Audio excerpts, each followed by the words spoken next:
നമസ്കാരം, welcome to Euclid's PSC. ഇന്നത്തെ ക്ലാസ്സിൽ നോക്കാനായിട്ട് പോകുന്നത് സൗരയൂഥം എന്ന ടോപ്പിക്കിൻ്റെ മൂന്നാമത്തെ പാർട്ടാണ്. ഈ ഒരു ടോപ്പിക്കുമായി ബന്ധപ്പെട്ടിട്ടുള്ള SCERTയിലെ പോയിൻറ്റ്സാണ് ഇതിൽ ഉൾപ്പെടുത്തിയിട്ടുള്ളത്. അതുപോലെ തന്നെ ഫിസിക്സിലെ മറ്റ് ടോപ്പിക്കുകളുമായി ബന്ധപ്പെട്ട ക്ലാസ്സുകളും നമ്മൾ ചെയ്തു വെച്ചിട്ടുണ്ട്. അപ്പോൾ അത് കാണാത്തവർ അതൊന്ന് കണ്ടു നോക്കുക. അപ്പോൾ നമുക്ക് ക്ലാസ്സിലേക്ക് കിടക്കാം. ആദ്യത്തെ ചോദ്യം, താഴെ പറയുന്നവയിൽ ശരിയായവ ഏതെല്ലാം? ഒന്നാമത്തെ നെപ്റ്റ്യൂണുമായി ബന്ധപ്പെട്ടാണ്. ഒരു ഡസനിലധികം ഉപഗ്രഹങ്ങൾ, സൂര്യനെ വലം വയ്ക്കാൻ 164 വർഷം. അടുത്തത് യുറാനസ്, 25ലധികം ഉപഗ്രഹങ്ങൾ, സൂര്യനെ വലം വയ്ക്കാൻ 84 വർഷം. അടുത്തത് ശനിയാണ്, ചുറ്റും വലയങ്ങളുണ്ട്, 30ലധികം ഉപഗ്രഹങ്ങൾ. അടുത്തത് വ്യാഴം, ഏറ്റവും വലിയ ഗ്രഹം, 60ലധികം ഉപഗ്രഹങ്ങൾ, സൂര്യനെ വലം വയ്ക്കാൻ 12 വർഷം. അപ്പോൾ ഇവിടെ പറഞ്ഞതെല്ലാം ശരിയാണ്. അപ്പോൾ ഇവിടെ പറഞ്ഞിട്ടുള്ള പോയിൻ്റ് എല്ലാം ഇമ്പോർട്ടൻ്റ് ആയിട്ടുള്ളതാണ്. അപ്പോൾ കാര്യങ്ങളൊന്നുകൂടി പറയാം. നെപ്റ്റ്യൂണുമായി ബന്ധപ്പെട്ടാണ്. ഒരു ഡസനിലധികം ഉപഗ്രഹങ്ങൾ, സൂര്യനെ വലം വയ്ക്കാൻ 164 വർഷം. അപ്പോൾ നെപ്റ്റ്യൂണിന് സൂര്യനെ വലം വയ്ക്കാൻ 164 വർഷം വേണം. അതുപോലെ ഒരു ഡസനിലധികം ഉപഗ്രഹങ്ങൾ. ഇനി അടുത്തത് യുറാനസിൻ്റെ കാര്യം പറയുമ്പോൾ 25ലധികം ഉപഗ്രഹങ്ങളാണ്. യുറാനസിന് 25ലധികം ഉപഗ്രഹങ്ങൾ, സൂര്യനെ വലം വയ്ക്കാൻ 84 വർഷം. അപ്പോൾ യുറാനസിന് സൂര്യനെ വലം വയ്ക്കാൻ 84 വർഷം. അടുത്തത് ശനിയാണ്, ചുറ്റും വലയങ്ങളുണ്ട്, അതുപോലെ തന്നെ 30ലധികം ഉപഗ്രഹങ്ങൾ. ചുറ്റും വലയങ്ങളുള്ളത് ശനിക്കാണ്, അതുപോലെ തന്നെ 30ലധികം ഉപഗ്രഹങ്ങളുണ്ട്. ഇനി അടുത്തത് വ്യാഴമാണ്.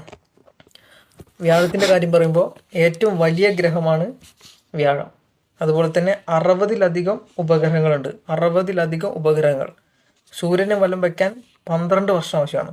സൂര്യനെ വലം വയ്ക്കാൻ 12 വർഷം. ഒരു വ്യാഴവട്ടം എന്നൊക്കെ നമ്മൾ പറഞ്ഞു കേട്ടിട്ടുണ്ടാവും. അതിങ്ങനെയാണ്. സൂര്യനെ വലം വയ്ക്കാൻ 12 വർഷമാണ് വ്യാഴത്തിന് വേണ്ടത്. അതുപോലെ തന്നെ മറ്റ് ചില ഗ്രഹങ്ങളുണ്ട്, അതും നോക്കാം. ബുധൻ്റെ കാര്യം പറയുമ്പോൾ ഉപഗ്രഹങ്ങളില്ല, ഏറ്റവും ചെറിയ ഗ്രഹമാണ്.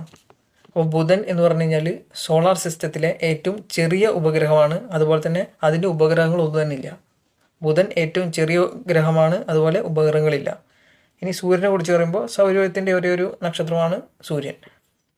അടുത്തത് ഭൂമിയാണ്.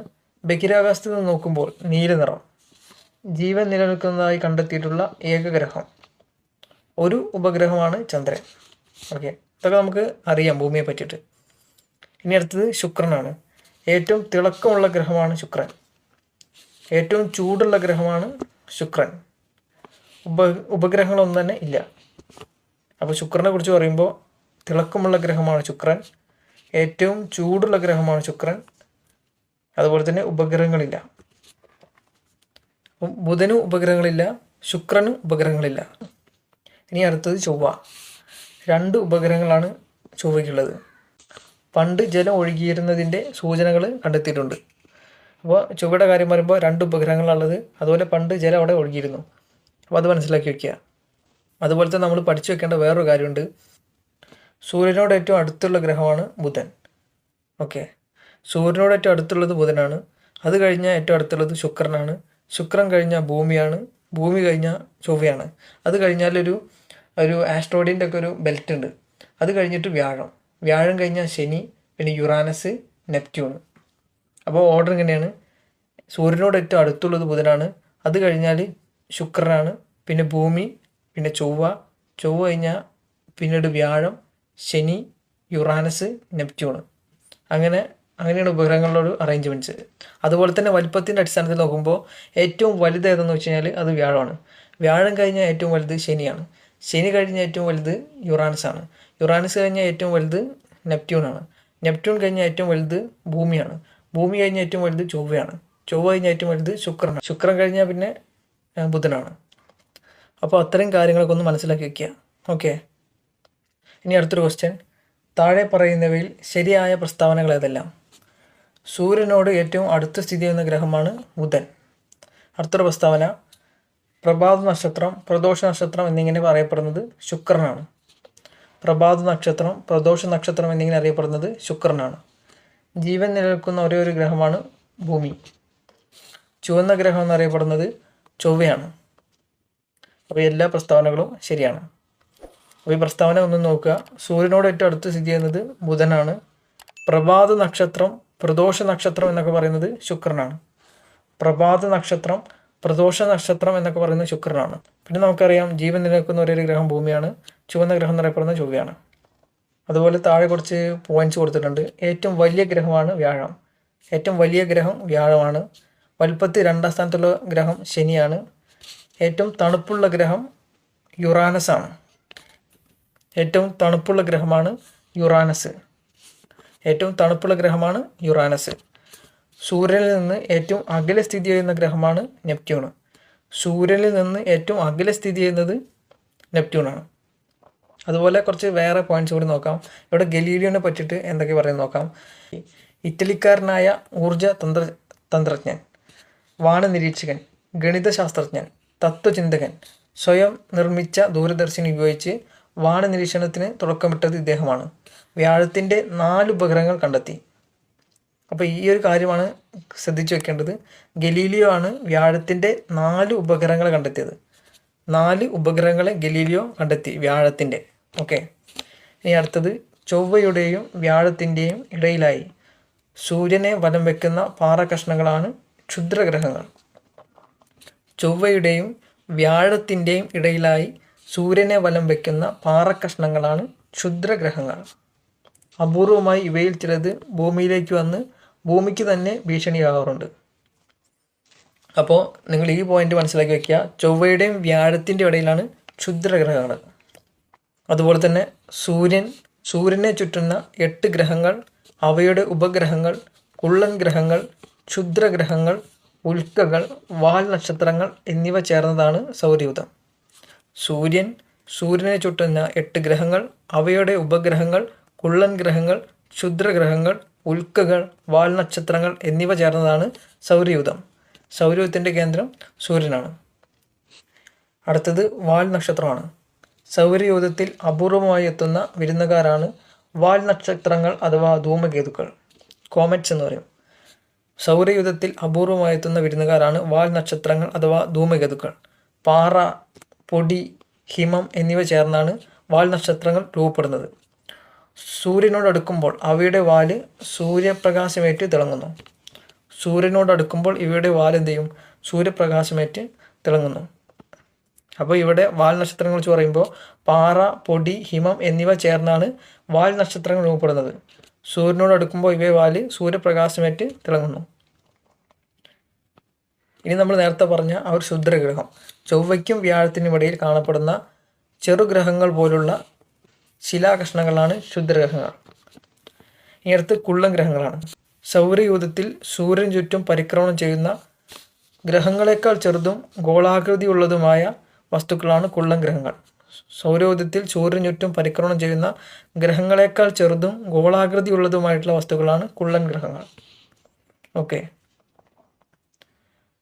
അപ്പോൾ അത്രയും പോയിന്റ്സ് ഒന്ന് മനസ്സിലാക്കി വയ്ക്കുക. ഇനി അടുത്തതാണ് ഉൽക്കകൾ. ക്ഷുദ്രഗ്രഹങ്ങളിൽ നിന്നും മറ്റും ഭൂമിയുടെ അന്തരീക്ഷത്തിലേക്ക് അതിവേഗത്തിൽ പ്രവേശിക്കുന്ന ശിലാകഷ്ണങ്ങളാണ് ഉൽക്കകൾ. ക്ഷുദ്രഗ്രഹങ്ങളിൽ നിന്നും മറ്റും ഭൂമിയുടെ അന്തരീക്ഷത്തിലേക്ക് അതിവേഗത്തിൽ പ്രവേശിക്കുന്ന ശിലാകഷ്ണങ്ങളാണ് ഉൽക്കകൾ. രാത്രി സമയങ്ങളിൽ അവ അതിവേഗം സഞ്ചരിക്കുന്ന തീപ്പൊരികളായി ആകാശത്ത് കാണപ്പെടുന്നു. ഏതാനും സെക്കൻഡ് കൊണ്ട് ഇവ കത്തിത്തീരുന്നു. പ്രാദേശികമായി ഇവ കൊള്ളിമീനുകൾ എന്ന് അറിയപ്പെടുന്നുണ്ട്. അപ്പോൾ കൊള്ളിമീനുകൾ എന്നറിയപ്പെടുന്ന ഉൽക്കകൾ തന്നെയാണ്. ഇനി ചന്ദ്രന് ഭൂമിയെ ഒരു തവണ വലം വയ്ക്കാൻ ഏകദേശം 27.3 ദിവസം വേണ്ടി വരുന്നു. ഇതാണ് ഒരു നക്ഷത്രമാസം. അപ്പോൾ ഒരു ചോദ്യം ഇങ്ങനെ ചോദിക്കാം, ഒരു നക്ഷത്രമാസം എന്ന് പറഞ്ഞാൽ എത്ര ദിവസമാണെന്നൊക്കെ ചോദിക്കാം. അപ്പോൾ 27.3 ദിവസം എന്ന് പറയാം, അല്ലെങ്കിൽ 27.1/3 ദിവസം എന്നൊക്കെ പറയാം. ഓക്കെ, അപ്പോൾ അതൊക്കെ നോട്ട് ചെയ്ത് വയ്ക്കുക. പ്രസ്താവനകളായിട്ട് ചോദിക്കാൻ പറ്റിയ ചോദ്യങ്ങളാണ് അതൊക്കെ. സൂര്യനെ ചുറ്റിയുള്ള ആകാശഗോളങ്ങളുടെ സഞ്ചാരപാതയാണ് അവയുടെ ഭ്രമണപഥം. ദീർഘവൃത്താകൃതിയിലുള്ള ഭ്രമണപഥത്തിലൂടെയാണ് ഗ്രഹങ്ങൾ സൂര്യനെ വലം വയ്ക്കുന്നത്.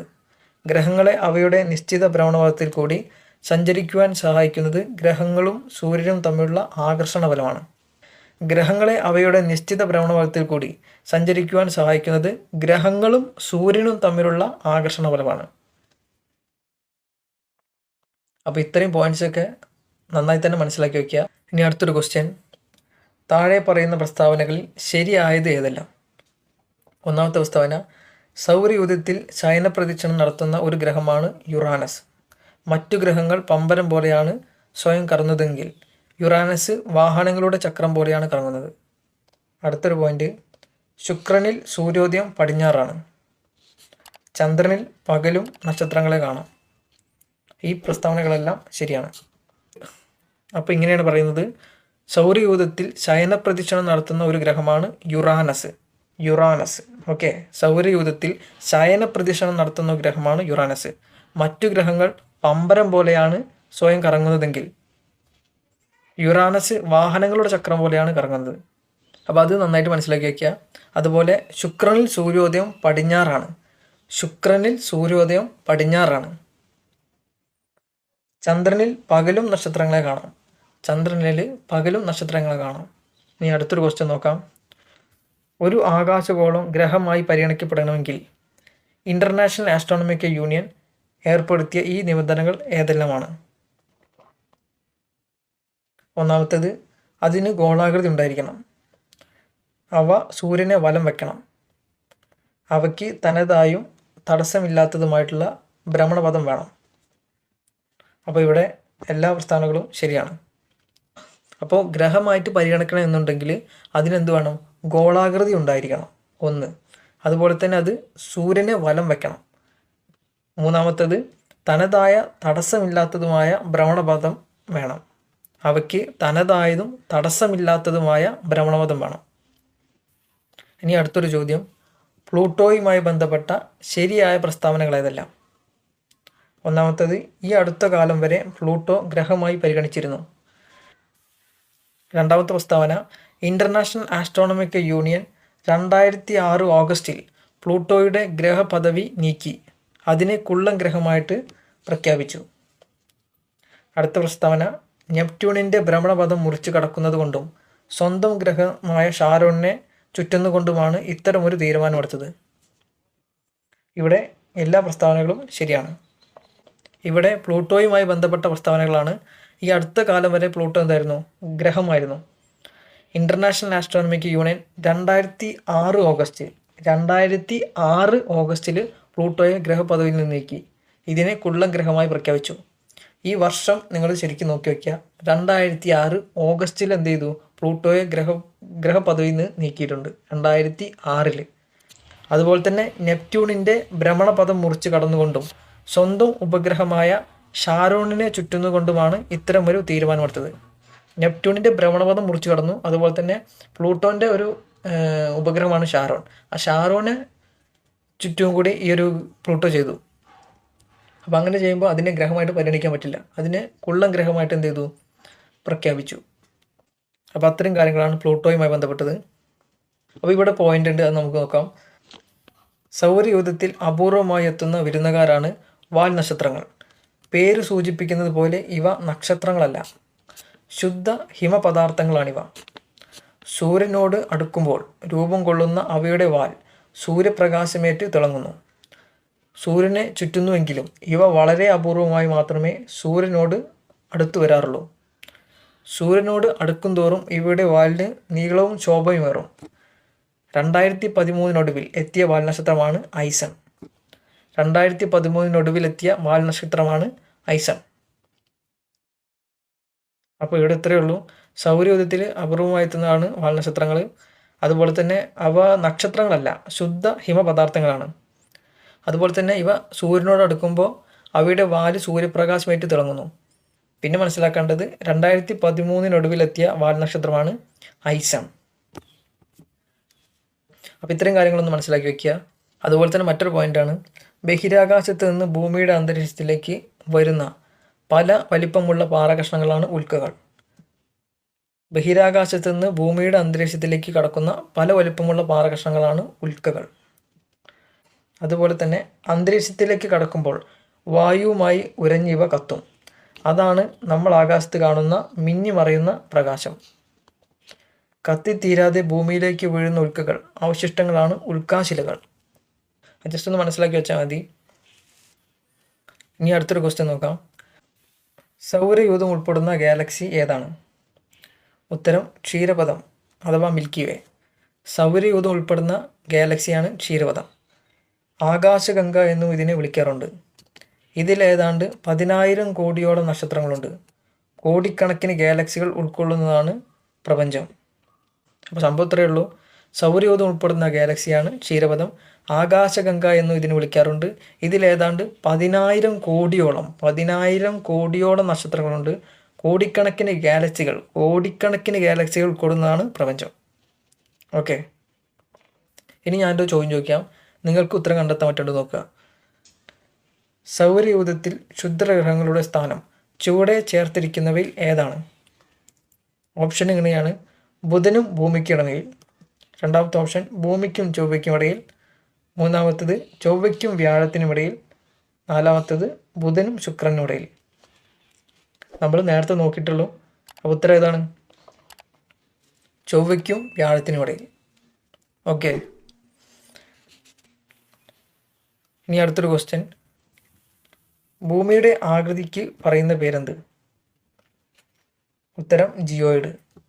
അപ്പോൾ ഭൂമിക്കൊരു പ്രത്യേകതരം ആകൃതിയാണുള്ളത്, അതിനെ ജിയോയിഡ് എന്ന് പറയാം. അതായത് സൗരയൂഥത്തിൽ ജീവൻ നിലനിൽക്കുന്ന ഏക ഗ്രഹമാണ് ഭൂമി. ഭൂമിക്ക് സവിശേഷമായൊരു ഗോളാകൃതിയാണുള്ളത്. ധ്രുവങ്ങൾ അല്പം പരന്നതും ഭൂമധ്യരേഖാഭാഗം ചെറുതായി വീർത്തതുമായ ഗോളാകൃതിയാണിത്. ഈ ആകൃതിയാണ് ജിയോയിഡ്. ജിയോയിഡ് എന്ന പദത്തിന് ഭൂമിയുടെ ആകൃതി എന്നർത്ഥം. ജിയോയിഡ് എന്ന പദത്തിന് ഭൂമിയുടെ ആകൃതി എന്നാണ് അർത്ഥം. അതുപോലെ അടുത്ത പോയിന്റാണ്, ഭാരതീയ ശാസ്ത്രജ്ഞനായ ആര്യഭടൻ ഭൂമിക്ക് ഗോളാകൃതിയാണെന്നും സാങ്കല്പിക അച്ചുതണ്ടിൽ അത് സ്വയം കറങ്ങുന്നുവെന്നും വിശ്വസിച്ചിരുന്നു. ഗ്രീക്ക് തത്വചിന്തകരായ തെയിൽസ്, പൈതഗോറസ്, അരിസ്റ്റോട്ടിൽ എന്നിവരും ഭൂമിക്ക് ഗോളാകൃതിയാണെന്ന് വിശ്വസിച്ചിരുന്നവരാണ്. പിൽക്കാലത്ത് മഗല്ലൻ എന്ന നാവികൻ്റെ ലോകം ചുറ്റിയുള്ള കപ്പൽ യാത്ര ഭൂമി ഉരുണ്ടതാണെന്ന് തെളിയിച്ചു. അതായത് ആര്യഭടൻ എന്ന് പറഞ്ഞിട്ടുള്ള ഭാരതീയ ശാസ്ത്രജ്ഞൻ എന്തായിരുന്നു? ഭൂമി ഉരുണ്ടതാണെന്നും അതിനൊരു സാങ്കല്പിക അച്ചുതണ്ട് ഉണ്ടെന്നും വിശ്വസിച്ചിരുന്നു. അതുപോലെ തന്നെ ഗ്രീക്ക് തത്വചിന്തകരായിട്ടുള്ള തെയിൽസ്, പൈതഗോറസ്, അരിസ്റ്റോട്ടിൽ എന്നിവരും ഭൂമിക്ക് ഗോളാകൃതിയാണെന്ന് വിശ്വസിച്ചിരുന്നവരാണ്. പിൽക്കാലത്ത് മഗല്ലൻ എന്ന നാവികൻ്റെ ലോകം ചുറ്റിയ കപ്പൽ യാത്ര ഭൂമി ഉരുണ്ടതാണെന്ന് തെളിയിച്ചു. അപ്പോൾ കപ്പൽ യാത്രയിലൂടെ ഭൂമി ഉരുണ്ടതാണെന്ന് തെളിയിച്ചത് മഗല്ലനാണ്. ഇനി അടുത്തൊരു ചോദ്യം. താഴെ പറയുന്ന പ്രസ്താവനകൾ ശരിയായത് ഏതെല്ലാം? ആദ്യത്തെ പ്രസ്താവന, ഭൂമി ഭ്രമണം ചെയ്യുന്നത് പടിഞ്ഞാറ് നിന്ന് കിഴക്കോട്ടാണ്. അതിനാലാണ് സൂര്യൻ കിഴക്കുതിച്ച് പടിഞ്ഞാറ് അസ്തമിക്കുന്നതായി നമുക്ക് അനുഭവപ്പെടുന്നത്. ഇനി അടുത്തൊരു പ്രസ്താവന, ഭൂമിക്ക് ഒരു ഭ്രമണം പൂർത്തിയാക്കാൻ 23 മണിക്കൂർ 56 മിനിറ്റ് 4 സെക്കൻഡ് സമയം ആവശ്യമാണ്. ഇതാണ് ഒരു ദിവസം. ഇനി അടുത്ത പ്രസ്താവന, ഭ്രമണം ചെയ്യുന്നതോടൊപ്പം ഭൂമി നിശ്ചിത സഞ്ചാരപഥത്തിലൂടെ സൂര്യനെ ചുറ്റി സഞ്ചരിക്കുന്നുണ്ട്. ഇതാണ് പരിക്രമണം. ഇവിടെ എല്ലാ പ്രസ്താവനകളും ശരിയാണ്. അപ്പോൾ പറഞ്ഞ കാര്യങ്ങൾ ഇതൊക്കെയാണ്.